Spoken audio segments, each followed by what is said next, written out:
My name is Agatha. I am 48 years old. I live alone, and this is not a tragedy, not a stigma, and not a path to enlightenment. It's just a result like the mark of a mug on the table. No one put it on purpose, but it remained. The morning is a small rehearsal for death. You wake up in a body that is no longer entirely yours. My joints are a little tighter, my skin is a little drier, and my thoughts are a little slower. I start the day with a teapot, 2 yellow pills, and a blank stare in the mirror. I don't like looking at myself for too long. There's something lurking in the reflection, expectant behavior. I live in a residential area on the 3rd floor. Panel house, peeling walls, noisy neighbors. It almost doesn't bother me, I don't listen anyway. I can switch off. Turn sounds into backgrounds and people into outlines. It's probably professional. I'm an accountant. That is, it was. Recent events have changed the usual rhythm. The body became, to others. Not sick, no. Just not mine. Inside, there is a formless shadow that does not press, does not hurt, but watches. Doctors said functional failures, chronic fatigue syndrome, variable indicators. A lot of clever words, but it all sounded like an attempt to cover up ignorance of medical Latin fleur. At the 3rd consultation, the neurologist gave me a phrase that I remembered verbatim. Maybe you just suppressed the questions for too long. And the body decided to ask itself.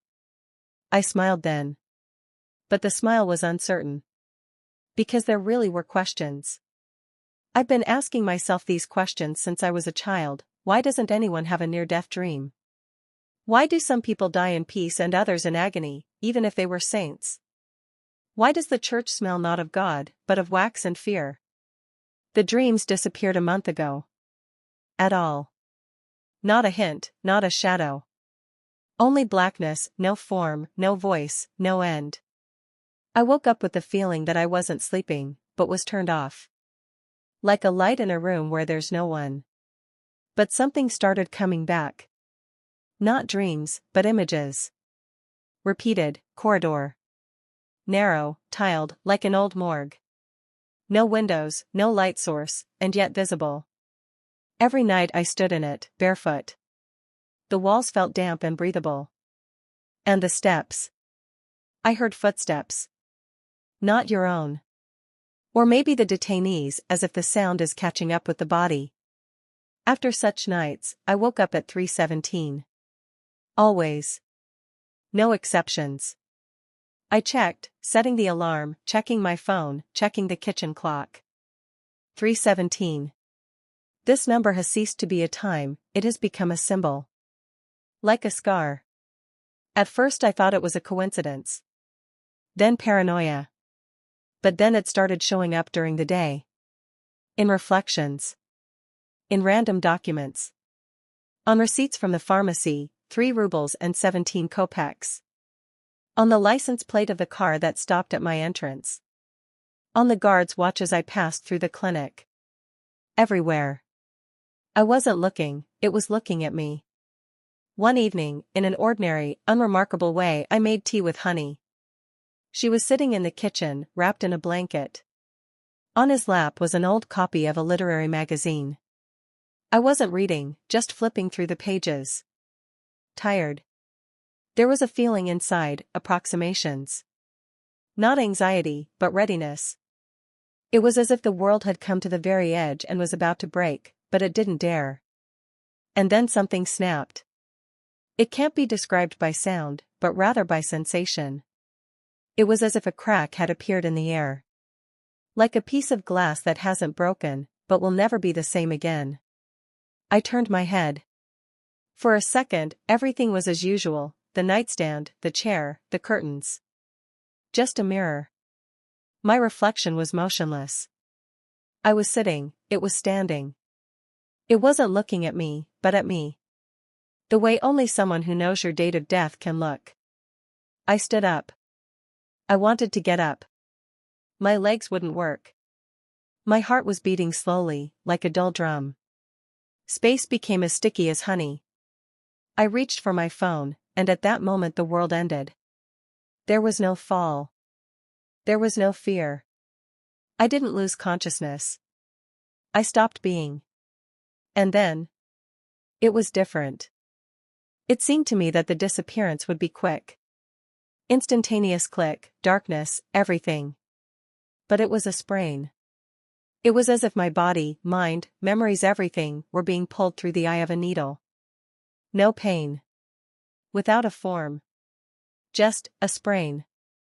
Like a cloth that is pulled to transparency. Then silence.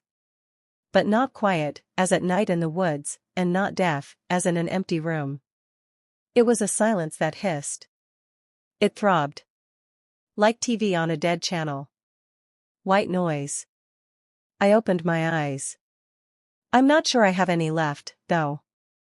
An endless expanse stretched out before me. It wasn't white, it wasn't gray, it wasn't black, it just was.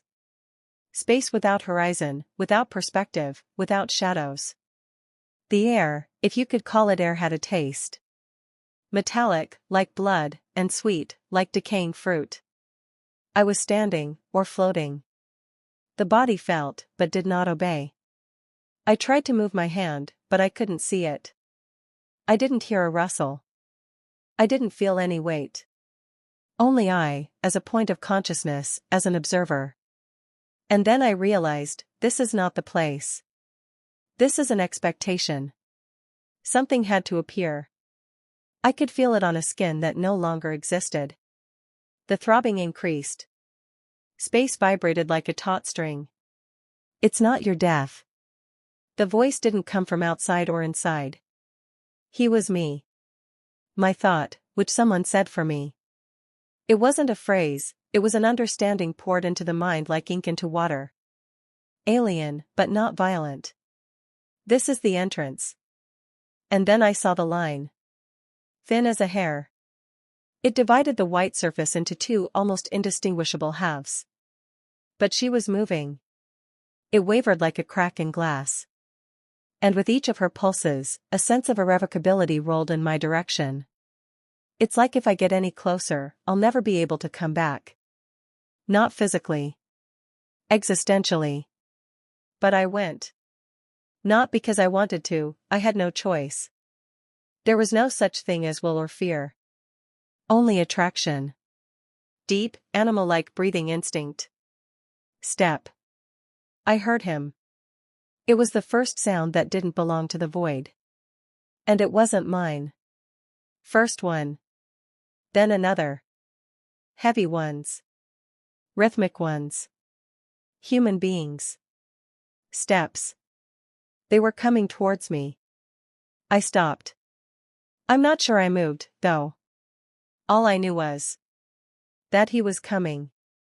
A figure appeared like a rift in the white noise. First, the outline. It was as if the void had suddenly decided to take shape. Then a shadow. It wasn't the light that gave it, but the presence itself. He was wearing white. And that was the worst part. Because white in this place didn't mean clean. It meant distortion. Incompatibility. Like a surgical gown among the dead. I didn't recognize the face right away. His features were floating. It was as if every wrinkle was carved into the water. But when he got closer, I remembered. I didn't recognize it. And I remembered, as one remembers something repressed. Pope Francis. But the eyes. The eyes were foreign. He stopped a few paces away. Not close enough for me to see the features. I immediately wanted to forget them.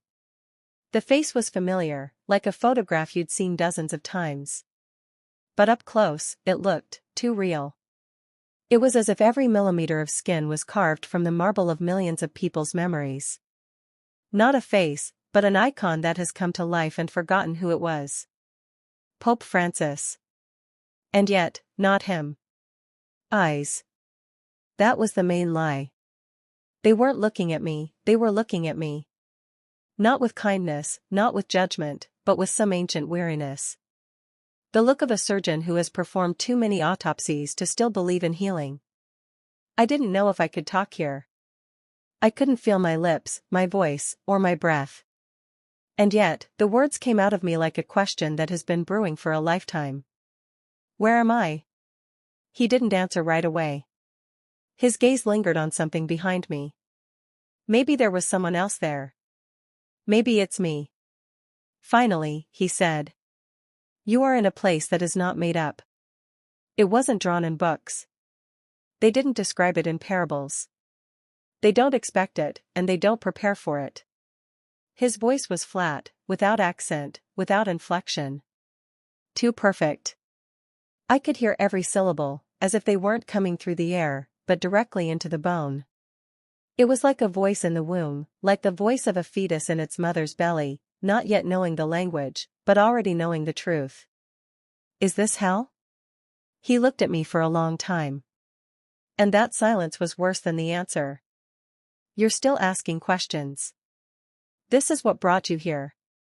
I felt a chill begin to grow inside me. It wasn't physical. It was like a void into which one falls endlessly. I remembered the dream about the hallway. Steps. The time is 3:17. And I realized, it was all an invitation. A slow slide, not into hell, but into disclosure. I stopped. You're dead? He tilted his head. As if it wasn't a question, but a grudge. The naivete of my ignorance hurt him. I am no longer the person you knew me to be. This is not death. This is delamination. When you get to the bottom of it, the form is no longer important. I stood in the white nothingness and listened to the voice of Pope Francis talking about himself as an obsolete shell. He was no longer human. He was a sediment of knowledge that shouldn't have been drunk. You were too eager to understand, Agatha. Don't just believe. Don't just be afraid. Namely, to know. Is that bad? I whispered. Or thought about it. It didn't matter anymore. It's dangerous. He came closer. And for the first time, I saw that his clothes weren't cloth. They were pages. Thin, rustling sounds. Fragments of psalms, dilapidated prayers, torn dogmas. They touched the floor, but cast no shadows. As he moved, the pages whispered, and I could hear the familiar words. Veritas, peccatum, lumen. Truth. Sin. Light. And I realized that it wasn't about sanctity. He is a melted-down faith. A faith that outlived the person who believed in it. He came up close. His face froze, not in expression, but in paradox. As if he knew he was about to say something that couldn't be forgotten. And he'll tell you anyway. What you are about to hear will be your cross. You will live. But with this. He leaned close to my ear. He whispered 3 words. And at that moment, the white noise exploded. As his lips moved closer to my ear, I felt the emptiness around us begin to listen. It was like in a theater, when the stage freezes, and even the couloirs, seemingly forgotten corners, turn to the center. But there were no actors here. And there was no audience. It was just me, him, and those 3 words. They didn't sound like a speech. They had no volume, language, or meaning in the usual sense. But I heard them, as epileptics hear before a seizure, as the earth hears before an earthquake. They entered me not as knowledge, but as a program that cannot be deleted. 3 words. Simple ones. In my native language. In the language of the soul. God doesn't believe. At first glance, this is a paradox. Almost absurd. But the longer I kept them conscious, the more they grew. Like a mycelium under the skin. Like ink spreading in water. God doesn't believe. I didn't move. The world around them wavered like a translucent membrane. I tried to resist, to push out, to forget, to reject. But the words have already begun to build a temple within me. A temple without a dome. Without an altar. A temple where candles are extinguished before they are lit. He was looking at me. Still the same with an indifferent weariness. He knew I was a carrier now. Not a witness. Not a believer. A vessel. I opened my mouth to protest. You're lying.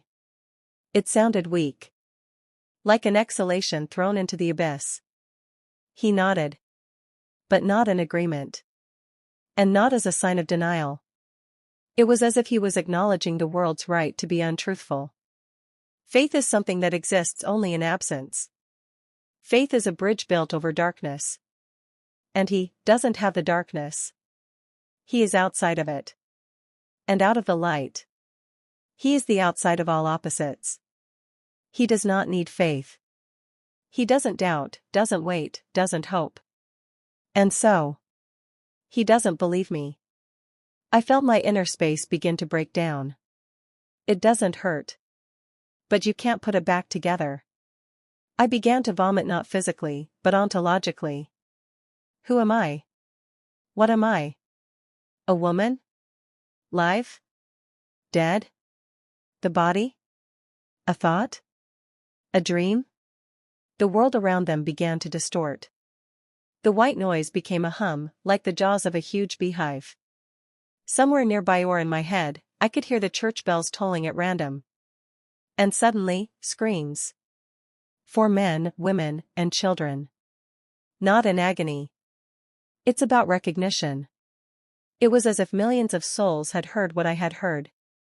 And they found out that they were living a lie. This place is not a punishment, he said. This is a response. They don't come here for their sins. And for the questions. You were the head of the church, I whispered. You should have. He stopped me with a gesture. The hand rose slowly, with the grace of an old prophet. I was a facade. A scroll that was written on with someone else's ink. And now I'm what was left when the paper burned. You've come to this, too. Your soul was too heavy for heaven. But not because I was sinful, but because I was hungry. He pointed to the white infinity that was now slowly beginning to be covered by waves. Like the surface of the sea frozen in glass. Something was moving beneath her. Not forms, not beings. Concepts. And then I understood, I'm not in hell. And not even in the other world. I am in a place where thoughts live separately from consciousness. Where faith is a disease and truth is a poison. And those 3 words. God doesn't believe. Became my breath. My new heartbeat. And then I understood, I'll be back. He spoke again, like a sentence. You will leave here. But you won't forget. And every time you hear his name, you'll remember that he never said yours. And at that moment the world burst again. It's like I've been pushed out from the inside. And I woke up. On the floor. In the kitchen. 3:17. The tea was cold. The blanket slid down. The world was the same. But I don't. 3:17. The same number. The same point on the dial where the night becomes harder than time. I was lying on the floor, a blanket wrapped around my ankles, and the tea in my mug was as black as oil. Everything looked normal. And that was what was most frightening. It was as if reality was trying too hard to be itself. I sat up slowly. My head was ringing, but not from pain, from the echo.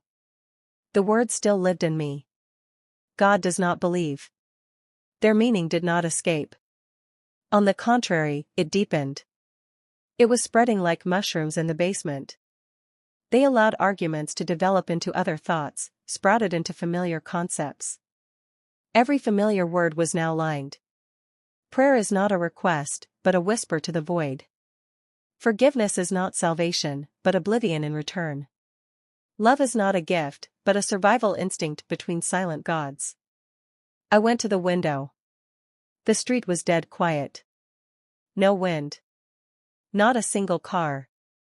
The lanterns burned steadily, as if their light was passing through something filtering. The air looked buttoned up.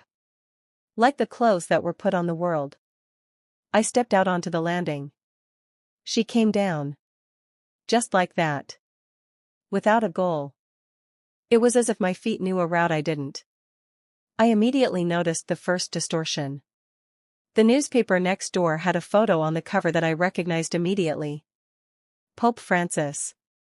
The caption was short. Last audience. 3:17.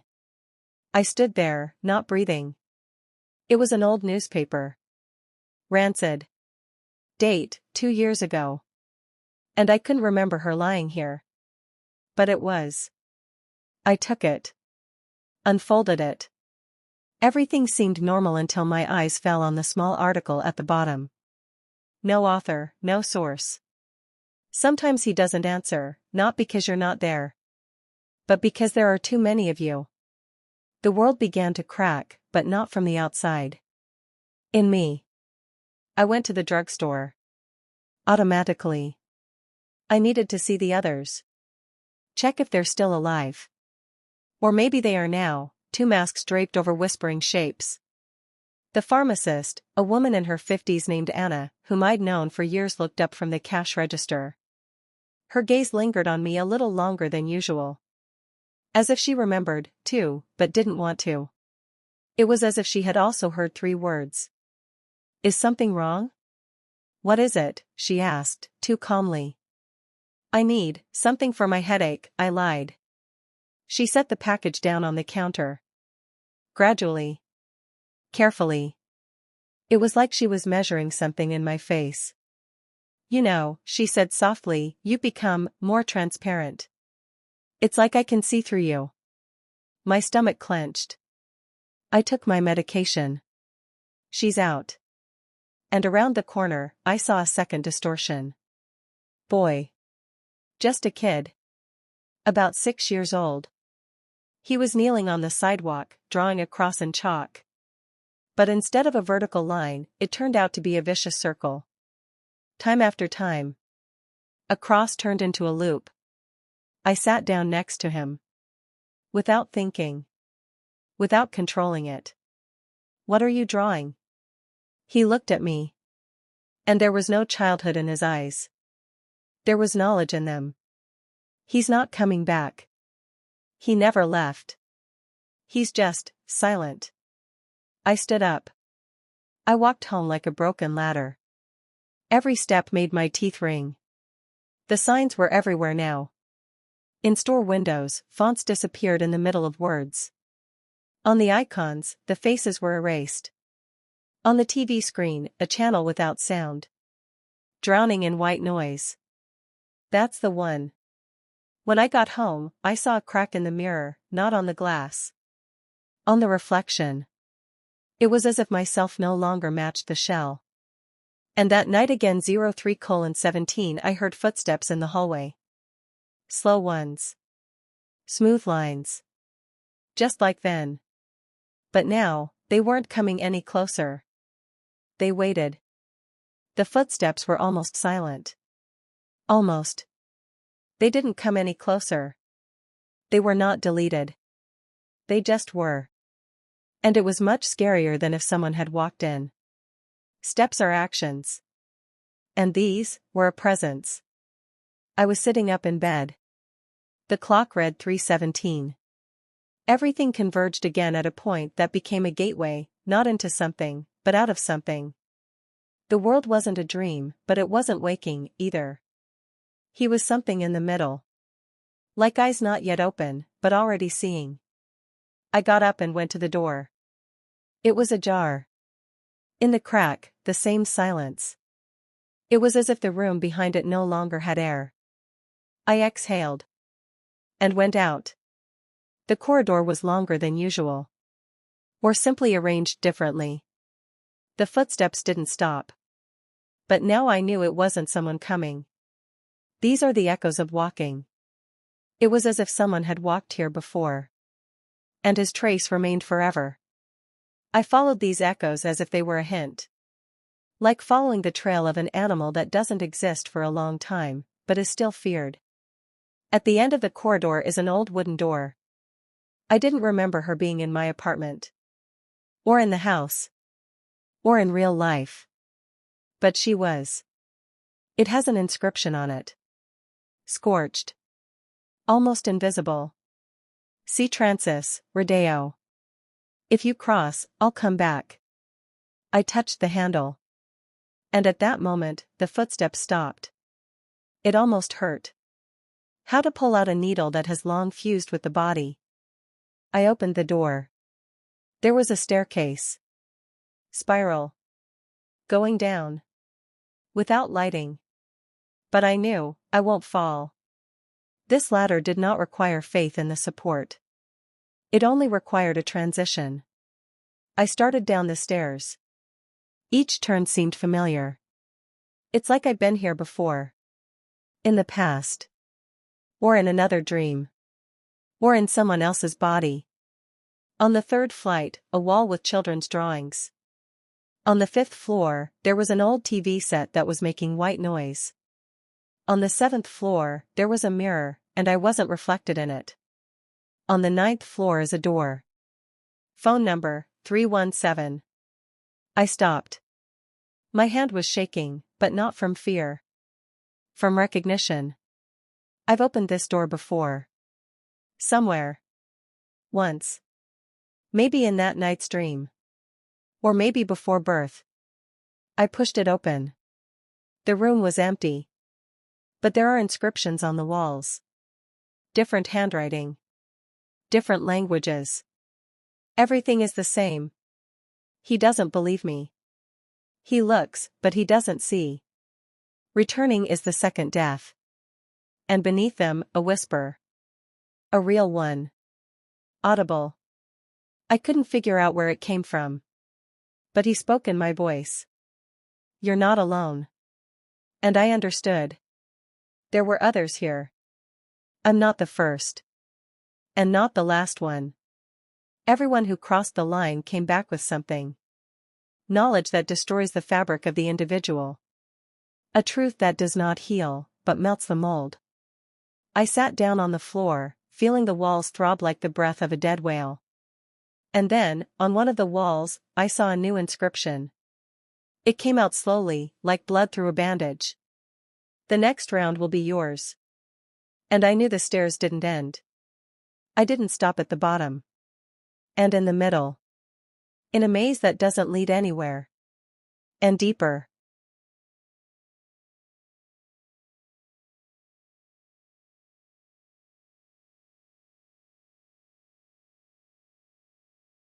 I stayed in room 317. I was sitting in a capsule. The space was dense, as if the air and walls had grown together. The silence tasted vaguely metallic, like blood mixed in milk. It was in this state, between hearing and hallucination, that I first heard others. First, a whisper. He had no direction. It circulated like a pressurized chamber. It was as if the walls here did not reflect the sound, but generated it. He was an acquaintance. Not a voice, but a feeling. It sounded like a thought of your own that you didn't have anything to do with. A voice you can't turn away from because it's inside. You didn't go down, but to the side. I froze. I listened. A different voice, lower pitched. Here, stairs are not geography. This is logic. You're on the seventh turn, so you've already given up. The first is faith. The second is fear. The third is hope. By the seventh, only observation remains. I couldn't tell who was talking. But his whole body responded to the words as if they were true. I stood up. She touched the wall. Cold. But there's a ripple beneath the surface. It was as if slow blood was flowing in her. And then, a new voice. Female. Quiet. As if from the other side of the world. But sounding in the ear. My name was Layla. I died in childbirth. They showed me the light. And then the void. I chose go back. Not because I wanted to live. Because. Pause. I heard a word that shouldn't be there. The word that God used to describe himself.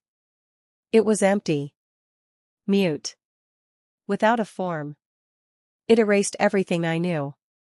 I'm part of the word now. Just like you. I recoiled. But the voice didn't disappear. He waited. And then I understood, I can't hear their voices. I can hear their footsteps. Everyone who came down here left behind a loop of memory. Like an imprint on space. Not ghosts. And errors in the code.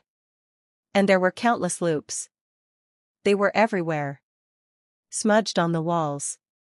In the reflections that moved after you. In the pauses between blinks. I went to the door. But the door led to something else. It wasn't a corridor.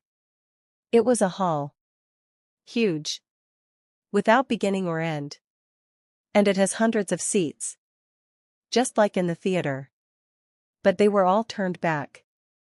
To the stage, no one was looking. I walked past him. And in each chair, a person. They were asleep. Or they were in a trance. Or died. But their lips were moving. The words are barely audible. But I began to distinguish between them. Everyone said something different. Phrases that broke your thinking. I saw death. And she had my face. I prayed, and my echo became God. When I asked why, I was answered with, you chose the question yourself. He doesn't talk because we've already heard everything. He's just waiting for us to admit it. And at that moment, I felt. Someone is watching me. Not outside. But from the inside. It's like a part of me is no longer mine. Like I'm not the only one who can hear. And someone hears with me. That's when I heard the last voice. Not male. Not female. A voice out of gender, out of time. It sounded like a crack in the ice. Like the fall of light on black matter. You've become a guide. You're not carrying poison for yourself. And so that others can try it. Welcome to the seventh spiral. And then the light disappeared. The room, the chairs, the voices all rolled up like film in a projector. Only darkness remained. And the steps. The same ones. Again. But now I knew. They were mine. You never come back to the temple by accident. Even if you tell yourself they're just bricks. Just nostalgia. Just a ritual. Especially if your feet lead you there at 3:17. I walked through the city like a shadow. The world seemed to be a pale imprint of itself, as if someone had tried to draw reality from memory, but had forgotten where people's faces should be. St. Michael's Church. The one where I was baptized. Where I cried as a child because it smells like something old and closed. When I got to the door, it was open. This was the first violation. The church was always locked up at night. But now it was like she was waiting. I went in. There were no lamps. Just a dim moonlight through the stained glass window. But there was no light. Icons on the walls are erased. Faces are empty. It was as if the saints themselves had turned away, leaving only a form of adoration. I went to the font. The old one. Kamanaya Street. I looked inside. There was no water. Only ashes. And he was moving. I held out my hand. As soon as I touched it, I heard something crack. A voice came from the depths of the font. Familiar. Agatha. I recoiled. But the voice continued. You were marked. The day you were baptized, you didn't enter grace. You have become a vessel. You were initiated to the wrong person. A silhouette appeared on the wall behind the font. Slim, tall. Wearing a vestment. But the cross he was holding was upside down. And his face is not terrible. No. Beautiful. Too beautiful. As if drawn. It was as if it had been borrowed from something that tried to appear human. He said. I was standing next to you when you were baptized. The priest didn't notice. My mother was distracted. Only you felt it. You cried because you knew, you didn't get protection, you got an invitation. I couldn't look away. When you died, even briefly, you crossed the line. And you weren't expected on the other side. Because you were already inside. I just didn't know. He raised his hand. And I saw that his fingers were pierced with nails. But not through the palms of your hands. Through the backside. Crucifixion was not a torment, but a sewing on of the flesh. It was as if he had not been crucified, but sewn into a mold. You're looking for God. But it is not in height. He is in the depths. Not in the sky. And in the hollow under your footsteps. In the reverse side of the cross. In what is left after the word. I screamed. But no sound came out. He went inside. And he responded where the soul should be. He came closer. You are a vessel. Not to be filled. And to be transfused into others. And your story has already begun. And then I saw. There was an inscription on the wall behind the altar. Made of ash, blood, salt, something ancient. Inverted evangelium. Inverted evangelism. And below it is an image. The crucified Christ. But not on the cross. But on a person. He was crucified inside. His hands were splayed across his ribs. The legs went into the pelvis. The face looked out from inside the skull, like a face appearing in an MRI scan. You are the church. There is a divine service going on in you that you don't see. But you feel the liturgy every time you call it life. I ran. Not breathing. Without feeling the floor. The church was disappearing behind him, like a dream that erases itself. But the words remained. And now I knew. I wasn't a witness. I am an apostle of the false resurrection. I returned to speak for the silent one. 3:17.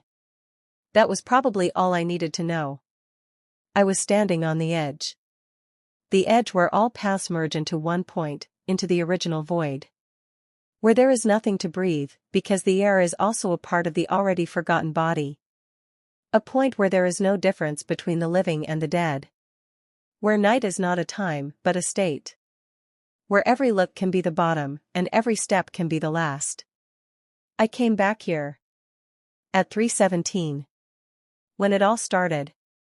Not because I had to come back. But because it was already meant to be. The moment I died, I started a comeback. Every time I stepped into the darkness, I returned to a place where there was no beginning. And the deeper I went, the more I remembered that it was all inside me. 3:17. A time when your life isn't measured in hours. It is measured by fate. Someone is standing behind that door. Someone was waiting for me to enter. And when I came in again, I saw him. He was sitting in a chair. It was the same man I'd seen in the church. He was covered in an inverted cross. I understood now. He wasn't just a guide. He was the first. He was the primordial shadow from which it all began. And his gaze was no salvation. It was an invitation. He said, "You're back. But you didn't come back in the same body that the world left. You're back, in the one that wasn't supposed to be." I pressed my hands together. She knew I couldn't leave. I couldn't be a witness anymore. Now I was supposed to be a judge. He stood up. His body was lost in the darkness. He bowed. But not for me. He bowed to himself. Everyone who returns must hear their last question.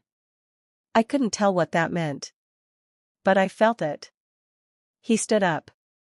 His gaze was blank, but there was an ocean in it. He was holding the same book. The book I saw in my dreams. The book that was turned over. There were no words in it. It was the original light that burned out the forms. He was the very essence. And then I understood. You came here to become what you're looking for. You've become the very word. The word that erased it. A word that has made us the descendants of our own mistakes. But this mistake was not a fall. She was a recovery. I looked at his face and understood. It wasn't a punishment. It was liberating. And then I saw, on the ceiling, in the very center, there was a fire. It didn't burn. It was endless. It didn't burn the body, but the mind. It was the second coming. Not the one we were waiting for. Not the one we believed in. It was the coming of what was always inside. 3:17. It's time to close the door. It's time to stop looking. I felt the world shrink. I stepped inside. But if you hear it, you're not gone. You were part of it, too. Subscribe to our channel to continue searching for answers hidden in the darkest corners of reality. Timeless religious stories. Stories that live forever, but not for everyone.